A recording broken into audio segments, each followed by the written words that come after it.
the only lens in my bag that never gets a day off. That thing is huge. What is it? It's a conversation piece of gear for sure. This is the 28-70 Canon RF f2, and this lens lives on at least one of my bodies 95% of the time. It's so versatile. The only thing that would make this lens a little bit more versatile is if it was like an 18-70 f2, but that doesn't exist, nor do I think it ever will. I'm gonna stay focused on the topic at hand, which is this lens. I'm gonna rip through some of the details about it, some pros and some cons, since I've had it for about 3 years now, and if I think it's worth the investment. The 28-70 range will cover you with anything you're doing if you shoot events, portraits, food, concerts, or nightlife. Pretty much any environment that isn't super extreme, like a football field where you need a very long telephoto lens or something super wide. Maybe you're doing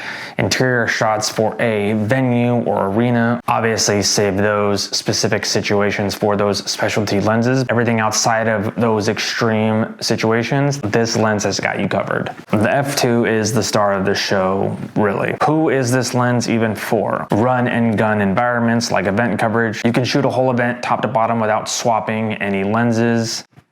Since you're not swapping lenses, you can travel lighter emotionally, not physically, of course. Low light merchants, if you shoot concerts or nightclubs, this thing is a beast in low light and you don't have to worry about grain panic. Hybrid shooters like myself who do both photo and video, and anyone who loves a creamy bokeh in their portraiture. It does telescope a bit when you zoom from 20-70. Not that much though, so I don't think that's gonna be a factor for anyone. The focal length, 28 is wide enough without distortion. 35-45 is your docu vibe. 50 is your classic true to life. And 70 is your portraiture detail compression, all at f2. You have your focus ring here if you are shooting manual, and then this other ring up top here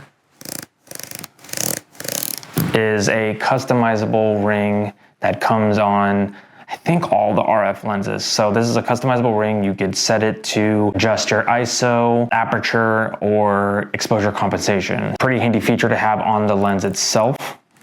I'm gonna talk about some pros and cons, or pros and downsides to this lens. The autofocus, it's fast, it's quiet, and it's accurate. It doesn't hunt. The resale value on the L series lenses is really high. In the event that you do sell it one day, it does tend to hold its value. There is no internal stabilization on this lens, but modern mirrorless cameras I am shooting with, the Canon R3 and Canon R5, those have built-in internal stabilization, so not too worried about it. I've never seen a hindrance in my workflow while shooting videos. Never been a problem for me. The RF glass renders deep contrast, rich colors, and great skin tones. It's built like a tank and as heavy as one too. I trust this thing 100% in these chaotic environments that I end up photographing in. I'm glad that this thing is weather sealed because there is a lot of environments that I need to be aware of, whether it is dust, whether it's rain, champagne at a nightclub, or people splashing in a pool at a day club. There's a lot of different environments in which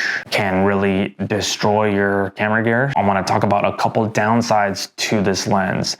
First one being the price tag. It comes in at around $3,400. Definitely a purchase that you sit down, you consider, spend some time researching if this lens is worth the investment for you.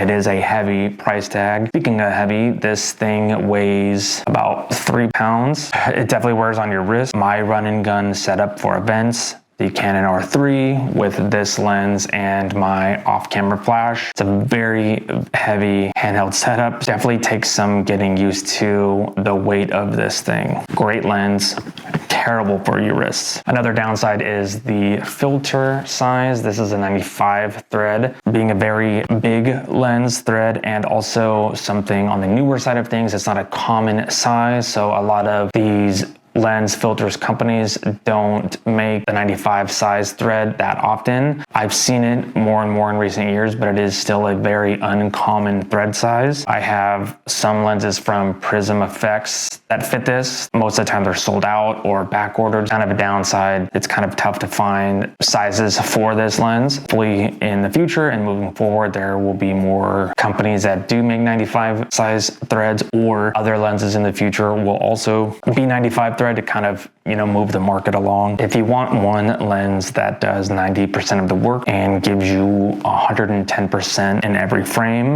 this is the one. The most important question of this video: is this lens worth the investment? In my opinion, this thing is going to pay for itself 100 times over. I bought it about 3 years ago. As I mentioned, this doesn't ever get a day off. Obviously, it's a big purchase. Maybe you should rob a bank or rob your grandmother, come up with the money for this. Like any camera gear, something you sit down and you consider. But if you're in the market, I say go for it. It's probably one of the best investments of gear that I've made. Yeah, thanks for listening to me ramble about the 20-70 f2. It's a beast. If you have any questions, let me know. We'll see you in the next one.